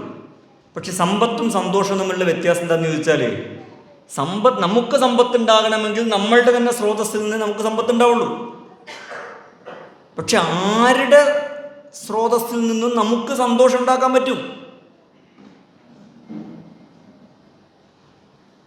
ഒരു കാര്യം നമ്മുടെ അധീനതയിലാക്കിയാലേ അതുകൊണ്ട് നമുക്ക് സന്തോഷമുണ്ടാവുകയുള്ളൂ എന്നത് നമ്മുടെ തെറ്റിദ്ധാരണയാണ്. എന്നല്ല, അധീനതയിലായാൽ പിന്നെ അടുത്ത പ്രശ്നം അത് പോയിപ്പോവോ ഇല്ലേ എന്ന ബേജാറാണ്. മറ്റേയാൾ വളരെ ഫ്രീ ആണ്, അല്ലേ? അയാൾക്കൊന്നും മറ്റൊരാളുടെ നേട്ടത്തിൽ ഞാൻ സന്തോഷിക്കാൻ തീരുമാനിച്ചാൽ അത് പോയിപ്പോവോ ഇല്ലേ എന്ന ബേജാർ എനിക്കുണ്ടാവില്ല. എനിക്കത് സന്തോഷിച്ചാൽ മാത്രം മതി. നമ്മൾ പണ്ട് സ്കൂളിൽ പഠിച്ചൊരു ഇംഗ്ലീഷ് പുസ്തകത്തിൽ പഠിച്ചൊരു കഥയുണ്ട്. ഒരു രാജകുമാരന് വലിയൊരു അസുഖം വന്നു. എല്ലാ വൈദ്യന്മാർ വന്ന് ചികിത്സിച്ചിട്ടും മാറുന്നില്ല. അങ്ങനെ ഒരു വൈദ്യർ വന്നിട്ട് പറഞ്ഞു, ഡോക്ടർ വന്നിട്ട് പറഞ്ഞു, സന്തോഷമുള്ളയാളുടെ കുപ്പായം ഇവനെ ധരിപ്പിച്ചാൽ ഇവൻ്റെ അസുഖം മാറും, അല്ലേ? രാജാവിൻ്റെ മോനല്ലേ, രാജകുമാരനാണ്, രാജകൽപ്പനയാണ്. അങ്ങനെ ഭടന്മാർ 4 ഭാഗത്തും സഞ്ചരിക്കാൻ തുടങ്ങി, സന്തോഷമുള്ള ഒരാളെ കണ്ടുപിടിക്കാൻ വേണ്ടിയിട്ട്. അങ്ങനെ ആരോട് സന്തോഷം ഉണ്ടാകാൻ സാധ്യതയുണ്ടെന്ന് വിചാരിക്കുന്ന ആരോട് എന്ന് ചോദിച്ചാലും അവർക്കൊന്നും സന്തോഷമില്ല. അങ്ങനെ ദിവസങ്ങൾ കഴിഞ്ഞപ്പോൾ ഒരു താഴ്വാരത്തിരുന്ന് രാജഭടന്മാരിങ്ങനെ പോകുമ്പോൾ ഒരു താഴ്വാരത്തിലിരുന്നിട്ട് ഒരാൾ വളരെ സന്തോഷത്തോടെ ഓടക്കുഴൽ വായിച്ചു കൊണ്ടിരിക്കുന്നുണ്ട്. പഴയടുത്ത് രാജകിങ്കരന്മാർ ചെന്നിട്ട് ചോദിച്ചു, നിങ്ങൾ ഹാപ്പിയാണോ എന്ന് ചോദിച്ചു. ഓ, ഞാൻ ഭയങ്കര ഹാപ്പിയാണെന്ന് പറഞ്ഞു. നിങ്ങൾ കുപ്പായം ഒന്ന് തരാമോ എന്ന് ചോദിച്ചു. എനിക്ക് കുപ്പായം ഇല്ലല്ലോ അല്ലേ, അത് കുപ്പായമില്ല അല്ലേ. അപ്പം സന്തോഷിക്കാൻ മനുഷ്യൻ്റെ ജീവിതത്തിന് ഭൗതിക വിഭവങ്ങൾ ആവശ്യമില്ല എന്നല്ല, പക്ഷെ നമ്മൾക്ക് സന്തോഷമുണ്ടായിത്തീരാൻ ആരുടെ നേട്ടങ്ങളും ലോകത്ത് നടക്കുന്ന ഏത് നല്ല കാര്യങ്ങളും ഏത് നന്മകളും സൗഭാഗ്യങ്ങളും അതൊക്കെ നമ്മളുടെ സന്തോഷത്തിനുള്ള നിമിത്തങ്ങളാക്കി മാറ്റുക. ആരോടും നമുക്ക് അങ്ങനെ അസൂയയോ വിദ്വേഷമോ അല്ലേ. അസൂയയുടെ ഒരു കുഴപ്പം എന്താണെന്ന് ചോദിച്ചാൽ ആർക്കും അവിടെ രക്ഷപ്പെടാൻ പറ്റില്ല, വളരാൻ കഴിയില്ല. പണ്ട് ഞണ്ടുകളെ കയറ്റി അയച്ച ഒരു കഥയുണ്ട്. ഞണ്ടുകളെ ഒരു ഓപ്പൺ കണ്ടെയ്നറിൽ കയറ്റി അയച്ചു എന്നാണ് കഥ. അത് പറ്റൂലേ എന്നൊക്കെയുള്ള അത് വേറൊരു കാര്യം. അപ്പോൾ ഈ കയറ്റി അയച്ച ആളോട് ചോദിച്ചു, നിങ്ങളെന്താണ് ഇതിന് മേലെ സീലിങ് മൂടൊന്നും ചെയ്യാത്തത്, ഇതിനിങ്ങനെ അയച്ചാൽ ഇത് മേലെ കയറിപ്പോയി നഷ്ടപ്പെടൂലേ എന്ന് ചോദിച്ചു. ഉടനെ ആ പ്രശ്നമില്ല, എന്താണെന്ന് ചോദിച്ചു. ഇത് ഒരു ഞണ്ട് മേലോട്ട് കയറാൻ ശ്രമിച്ചാൽ മറ്റേ ഞണ്ട് എന്ത് ചെയ്യും, പിടിച്ച് താഴെ ഇടും. പിന്നെ മറ്റത് കയറാൻ ശ്രമിച്ചാൽ വേറൊന്ന് പിടിച്ച് താഴെ ഇടും. അപ്പോൾ ഇത് എപ്പോഴും എന്ത് ചെയ്തോളൂ, എല്ലാം എപ്പോഴും എവിടെ തന്നെ കിടക്കും, താഴെ തന്നെ കിടക്കും അല്ലേ. ഇതിൻ്റെ ഫലം എന്താണ്, ആരും വളരുകയില്ല അല്ലേ, ആരും വളരാതിരിക്കുക എന്നതിൻ്റെ. ഇപ്പോൾ ഞാനിവിടെ വന്നപ്പോൾ ഇവിടെ ഭയങ്കര മാന്ദ്യമാണ്. അപ്പോൾ ഞാൻ എന്താ മാന്ദ്യത്തിൻ്റെ കാരണം, ഇവിടെ ഒന്നും നടക്കുന്നില്ല. ആർക്ക് എന്ത് നേട്ടമുണ്ടാകണമെങ്കിലും നാട്ടിൽ കാര്യങ്ങൾ നടക്കണം. ആരും ഒന്നും നടത്താൻ സമ്മതിക്കില്ല എന്ന് വെച്ചാലോ അല്ലേ. അപ്പോൾ യഥാർത്ഥത്തിൽ അസൂയ എന്ന് പറയുന്നത്, വിദ്വേഷം എന്ന് പറയുന്നത് എല്ലാവരെയും നശിപ്പിച്ച് കളയുന്നൊരു കാര്യമാണ്. പകരം നമുക്ക് യുനീക്കായ നമ്മുടേതായൊരു ദൗത്യം നിർവഹിക്കാനുണ്ട്. അത് വേറെ ആരും ആ രൂപത്തിൽ നിർവഹിക്കുന്നില്ല. അതേസമയം എല്ലാവരുടെയും വളർച്ചയിലൂടെയാണ് നമ്മളുടെയും വളർച്ച എന്നും മനുഷ്യരുടെ പൊതുവായ നേട്ടങ്ങളെന്ന് പറയുന്നത് പരസ്പര സഹകരണത്തിലൂടെ സംഭവിക്കുന്നതാണ്. നമ്മൾ കഴിക്കുന്ന ഭക്ഷണം നമ്മൾ ഉണ്ടാക്കിയതല്ല, ചോറ് ഞാൻ വെച്ചതാണെന്ന് അല്ലേ നിങ്ങൾ സ്ത്രീകൾ പറഞ്ഞാലും ഇനി പുരുഷന്മാർ പറഞ്ഞാലും അങ്ങനെ വെച്ചാൽ ഓക്കെ, ഭക്ഷണം അത് വെച്ചത് നമ്മളാണ്. പക്ഷേ അതിനാവശ്യമായ കൃഷി ആരുൽപ്പാദിപ്പിച്ചു, ആര് അത് കൊയ്തു, ആര് അത് സംസ്കരിച്ചു, ആരത് മാർക്കറ്റിലെത്തിച്ചു അല്ലെ, ആരത് അതിൻ്റെ റീറ്റെയിൽ നിർവഹിച്ചു. മമ്മൂട്ടി എടുത്ത് പറഞ്ഞൊരു കാര്യമുണ്ട്, നിങ്ങൾ ചോറ് തിന്നുമ്പോൾ അല്ലേ ഒരുപാട് മനുഷ്യർ ചേറിൽ ചവിട്ടിയതിൻ്റെ ഫലമാണ് നിങ്ങൾ കഴിക്കുന്നത്. അപ്പോൾ നമ്മൾ പൈസ കൊടുത്ത് വാങ്ങിയതാണ് എന്ന് പറഞ്ഞതുകൊണ്ട് കാര്യമില്ല, അതതിൻ്റെ ഒരു ലാസ്റ്റ് എൻഡ് മാത്രമാണ്. അത് സാധ്യമാക്കുന്ന വേറൊരുപാട് പ്രവർത്തനങ്ങൾ നടന്നിട്ടുണ്ട്. അതെല്ലാം നടന്നതുകൊണ്ടാണ് നമുക്ക് ഭക്ഷണം കഴിക്കാൻ കഴിയുന്നത്. അപ്പോൾ ഞാൻ അവസാനിപ്പിക്കുകയാണ്. നമ്മളുടെ മനസ്സിനെ നല്ലതാക്കി തീർക്കുകയും നമുക്ക് നമ്മുടേതായ ഒരു കാര്യം ഇവിടെ നിർവഹിക്കാനുണ്ടെന്നും അടിസ്ഥാനപരമായി നമ്മുടെ ജീവിതം, എല്ലാവരുടെ ജീവിതവും ഒരു ചെറിയ കാലത്തേക്കുള്ള ഒരു പരിപാടിയാണ്. നമ്മളുടെ ഈ വഴക്കും വക്കാണവും അസൂയയും കുശുമ്പും കുന്നായ്മയും ഒക്കെ കണ്ടാൽ തോന്നുക ഇത് കാലാകാലത്തേക്കുള്ള ഒരു കാര്യമായിരിക്കും. ചരിത്ര സംഭവമല്ല, ഒരു കഥയുണ്ട്. മൂസാ അലൈഹിസ്സലാമയുടെ കാലത്ത്, അല്ലെങ്കിൽ ഒരു പ്രവാചകൻ്റെ കാലത്ത്, അന്ന് ദീർഘമായ, ഇപ്പം നൂഹ് നബിയുടെ ഒക്കെ കാലം പോലത്തെ ഒരു കാലത്ത് ദീർഘമായ ആയുസ് മനുഷ്യർക്ക്. നൂഹ് നബി അലൈഹി സ്വലാം 950 വർഷം ദഅവത്ത് നടത്തിയെന്നാണല്ലോ പറയുന്നത്. അപ്പോൾ 950 വർഷം ദഅവത്ത് നടത്തണമെങ്കിൽ അദ്ദേഹത്തിന് നുബുവത്ത് കിട്ടുന്നതിന് മുമ്പ് എത്രയോ കാലം അദ്ദേഹം ജീവിച്ചിട്ടുണ്ടാവുമല്ലോ. അപ്പോൾ 1000-ലധികം വർഷം ജീവിച്ചിട്ടുള്ള ഒരാൾ, അത് നൂഹ് നബി മാത്രം ജീവിച്ചാലല്ലോ, ഒരു കാലത്തെ മനുഷ്യരുടെ ആയുസ്സാണ്. അങ്ങനെയുള്ള ഒരു കാലത്ത് ഒരു നബി പറഞ്ഞു, ഇനിയൊരു കാലം വരും, അന്ന് മനുഷ്യന്മാർ ഒരു 60 കൊല്ലം 70 കൊല്ലമൊക്കെ പരമാവധി ജീവിക്കുള്ളൂ എന്ന് പറഞ്ഞു. അപ്പോൾ ആ കാലക്കാർക്ക് ഭയങ്കര അത്ഭുതം, അങ്ങനെ ഒരു കാലം ഉണ്ടാവും, അന്ന് എങ്ങനെയും ജീവിക്കും. അപ്പോൾ അവർ പറഞ്ഞു, അന്ന് മനുഷ്യന്മാർ വീടൊന്നും ഉണ്ടാക്കില്ലായിരിക്കില്ലേ എന്ന് ചോദിച്ചു. 60 കൊല്ലം ജീവിക്കുന്നതിന് വീടൊന്നും ഉണ്ടാക്കേണ്ട ആവശ്യമില്ലല്ലോ ഓരോ കണക്കിന്. അപ്പോൾ ഈ നബി പറഞ്ഞത്ര അല്ല, ഓരാണ് ഏറ്റവും വലിയ പുര ഉണ്ടാക്കുക അല്ലേ. അപ്പോൾ ഒരർത്ഥത്തിൽ ആലോചിച്ച് നോക്കിയാൽ ഇത് വളരെ കുറഞ്ഞ ഒരു കാലത്തേക്കുള്ള പരിപാടിയാണ്. അതെങ്ങനെ പരമാവധി വെട്ടിപ്പിടിക്കാം അല്ലേ എന്നതിനപ്പുറത്ത് പരമാവധി ഈ ജീവിതം കൊണ്ട് നല്ല കാര്യങ്ങൾ ചെയ്യാം, നമ്മൾക്ക് തന്നെ മനസ്സുഖത്തോടുകൂടി ജീവിക്കാം. എത്ര പണം കൊടുത്താലും ലഭിക്കാത്തൊരു കാര്യമാണ് മനസ്സുഖം, സമാധാനം എന്ന് പറയുന്നത്. അപ്പോൾ ഇതൊരു കുറഞ്ഞ കാലത്തേക്കുള്ള ഏർപ്പാടാണ് എന്ന ഒരു ബോധം നമുക്കുണ്ടായാൽ തന്നെ നമ്മളുടെ ഈ മത്സര്യങ്ങൾ, അസൂയ, കുശുമ്പ്, കുന്നായ്മ ഇതൊക്കെ കുറയും. ഇങ്ങനൊരു കഥയുണ്ട്. ഒരു പെൺകുട്ടി ഒരു ബസ്സിൽ കയറി. ആ പെൺകുട്ടി ബസ്സിൽ യാത്ര ചെയ്തുകൊണ്ടിരിക്കുകയാണ് ഒരു ചെറിയ സീറ്റിൽ. അപ്പം ഒരുപാട് പാണ്ടക്കെട്ടുകളൊക്കെ ആയിട്ട് ഒരു പ്രായമുള്ള സ്ത്രീ ആ ബസ്സിൽ കയറി. ആ പെൺകുട്ടി അവർക്ക് സീറ്റ് കൊടുത്തു. യഥാർത്ഥം ഒരാൾക്ക് മാത്രം ഇരിക്കാൻ കഴിയുന്ന സീറ്റാണ്, പക്ഷേ ഇവരുടെ ഒരു പ്രായമൊക്കെ പരിഗണിച്ചിട്ട് അവർക്ക് സീറ്റ് കൊടുത്തു. അപ്പോൾ സീറ്റ് കൊടുത്തപ്പോൾ അവർ ഈ സാധനങ്ങളൊക്കെ കൂടി ഈ സീറ്റിലേക്ക് എടുത്തു വെച്ച് അതിൽ ആദ്യം യാത്ര ചെയ്യുന്ന പെൺകുട്ടിയെ ഭയങ്കരമായിട്ട് ബുദ്ധിമുട്ടിച്ചു. കുറച്ച് കഴിഞ്ഞപ്പോൾ അവർ ഇറങ്ങി. അപ്പോൾ ഇറങ്ങിയപ്പോൾ ആളുകൾ ചോദിച്ചു, നിനക്ക് ഭയങ്കര ബുദ്ധിമുട്ടായില്ലേ എന്ന് ചോദിച്ചു. അപ്പോൾ അവർ പറഞ്ഞു, ഇല്ല, കുറച്ച് ദൂരത്തേക്കല്ലേ അല്ലേ. മൊത്തം നമ്മുടെ ജീവിതം ഒരു കുറച്ച് ദൂരത്തേക്കുള്ള ഏർപ്പാടാണ്. അതിൻ്റെ അർത്ഥം നമ്മൾ എല്ലാ അനീതികളും സഹിക്കണം എന്നല്ല. ഞാൻ അവസാനിപ്പിക്കുകയാണ്. ഇസ്ലാമിൽ സുഹൃദ് എന്ന് പറയുന്ന ഒരു മൂല്യമുണ്ട്. നമ്മൾ പഴയ അല്ലെങ്കിൽ പല ആളുകളെക്കുറിച്ചും അവർ സാഹിദുകളാണ് എന്ന് പറയും. ഈ സുഹൃദ് എന്ന് പറഞ്ഞാൽ ദുനിയാവിൽ ഒന്നും അനുഭവിക്കാതിരിക്കുക, കാട് കയറുക എന്നതല്ല. ദുനിയാവിലെല്ലാം അനുഭവിക്കുന്നവർ തന്നെയാണ് സാഹിദ്. പക്ഷെ എന്താ വ്യത്യാസം എന്ന് ചോദിച്ചാൽ, ഇത് അലി റളിയല്ലാഹു അൻഹുവിനോട് ഈ ചോദ്യം ചോദിക്കുന്നുണ്ട്. 1000 ദീനാറിൻ്റെ ഉടമ, അന്ന് വലിയൊരു പൈസയാണ്, സാഹിദാകുമോ എന്ന് അലി റളിയല്ലാഹു അൻഹുവിനോട് ചോദിക്കുന്നത്. അദ്ദേഹം പറയുന്നത് 1000 ദീനാറിൻ്റെ ഉടമ ആകാം, പക്ഷെ 1000 ദീനാറിൻ്റെ അടിമ സാഹിദാവുകയില്ല. ഷെയ്ഖുൽ ഇസ്ലാം മൊയ്തീൻ ഷെയ്ഖ് അബ്ദുൽ ഖാദിർ ജീലാനി പറയുന്നുണ്ട്, നിങ്ങൾ പണം പോക്കറ്റിൽ സൂക്ഷിക്കുക, എവിടെ സൂക്ഷിക്കരുത്? ഹൃദയത്തിൽ സൂക്ഷിക്കരുത്. അപ്പോൾ ഇതാണ് സുഹൃദ് എന്ന് പറയുന്നത്. ഇത് നമുക്ക് സമ്പത്തുണ്ടോ സമ്പത്തില്ലേ, അല്ലെ സമ്പത്തുണ്ടാകാൻ വേണ്ടി നമ്മൾ പണിയെടുക്കുന്നുണ്ടോ എന്നതിനൊന്നും ആശ്രയിച്ചല്ല.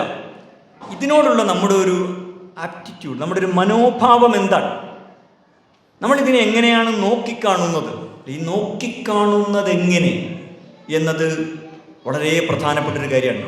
ഒരു സംഭവം കൂടി പറഞ്ഞ് അവസാനിപ്പിക്കാം. ഒരു ഫ്ലാറ്റിൽ താമസിക്കുന്ന ദമ്പതികൾ.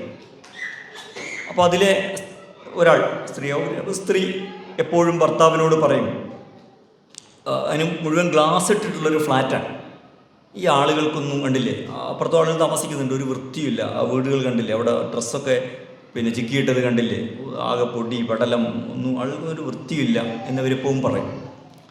ഒരു ഞായറാഴ്ച രണ്ടാൾക്കും ഒഴിവുണ്ടായപ്പോൾ അവർ ഈ ഗ്ലാസ്സൊക്കെ തുടച്ച് വൃത്തിയാക്കി ഉച്ചക്ക് ഭക്ഷണമൊക്കെ കഴിച്ച് വിശ്രമിക്കാനിരുന്നപ്പോൾ സ്ത്രീ പറഞ്ഞു, കണ്ടോ ആളുകളൊക്കെ നന്നായി എന്നാണ് തോന്നുന്നത് അല്ലേ, നല്ല വൃത്തിയുണ്ട്, ആളുകൾ വീടിനും ഡ്രസ്സിനൊക്കെ എന്താ വൃത്തി, എന്താ സംഭവിച്ചത്?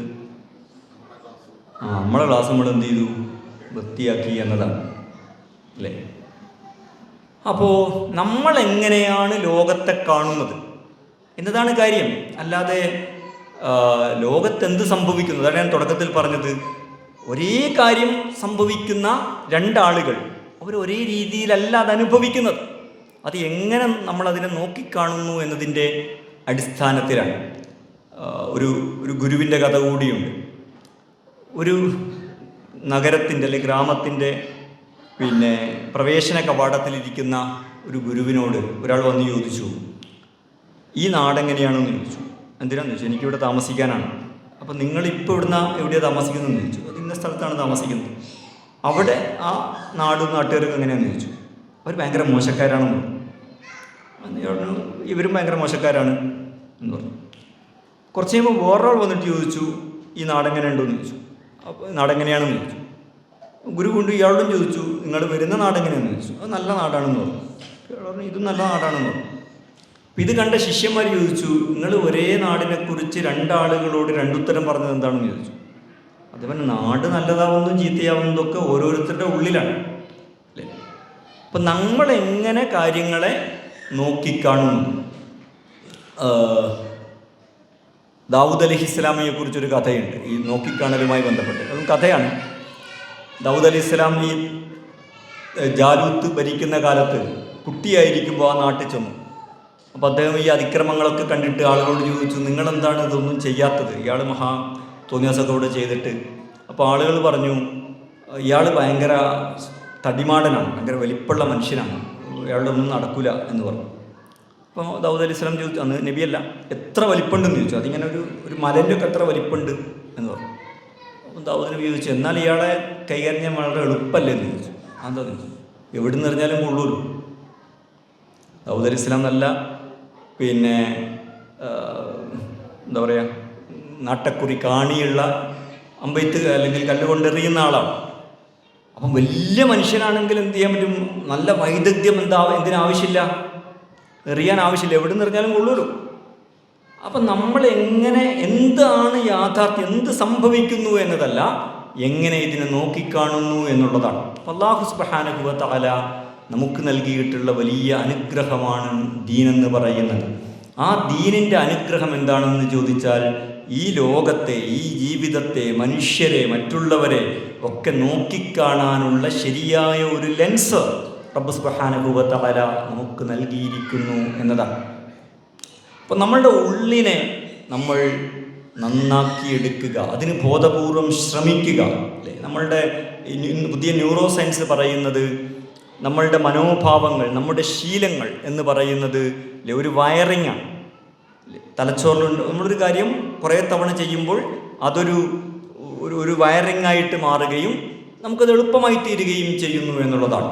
അപ്പോൾ നല്ല മനോഭാവങ്ങൾ, നല്ല ശീലങ്ങൾ, നല്ല രീതികൾ നമ്മൾ നിരന്തരമായി സ്ഥിരമായിട്ട് പ്രാക്ടീസ് ചെയ്യുമ്പോൾ അത് നമ്മുടെ ഒരു സ്വാഭാവിക ശീലവും പ്രകൃതവും ഒക്കെയായിട്ട് മാറുകയാണ് ചെയ്യുന്നത്. അപ്പോൾ അങ്ങനെ നമ്മൾ നമ്മുടെ ജീവിതത്തെക്കുറിച്ച് ആലോചിക്കുകയും നമ്മൾ എന്ത് ചെയ്യുന്നു എന്നത് മാത്രമല്ല, നമ്മൾ ഈ ലോകത്തെ, മനുഷ്യരെ, ജീവിതത്തെ, മറ്റുള്ളവരെ, നമ്മുടെ ജീവിതത്തെ ഒക്കെ എങ്ങനെയാണ് നോക്കിക്കാണുന്നത്. ഇതൊരു മത്സരത്തിൻ്റെ സ്ഥലമല്ല, ഇതൊരു സഹകരണത്തിൻ്റെ സ്ഥലമാണ്. നമ്മുടേത് മാത്രമായ ഒരു ജീവിതമാണ്. നമ്മളെപ്പോലെ ഒരാളെ ഇതിനു മുമ്പോ ഇതിനു ശേഷമോ അല്ലാഹു സുബ്ഹാനഹു വ തആല സൃഷ്ടിച്ചിട്ടില്ല. അതുകൊണ്ട് നമുക്ക് നമ്മുടേതായ ഒരു ദൗത്യമാണ് നിർവഹിക്കാനുള്ളത്. അത് തീർത്തും സമാനമായി വേറെ ഒരാളോ ഒന്നോ ഇല്ല. നമുക്ക് പല പാഠങ്ങളും മറ്റു മനുഷ്യരുടെ ജീവിതത്തിൽ നിന്ന് പഠിക്കാനുണ്ടാകാം.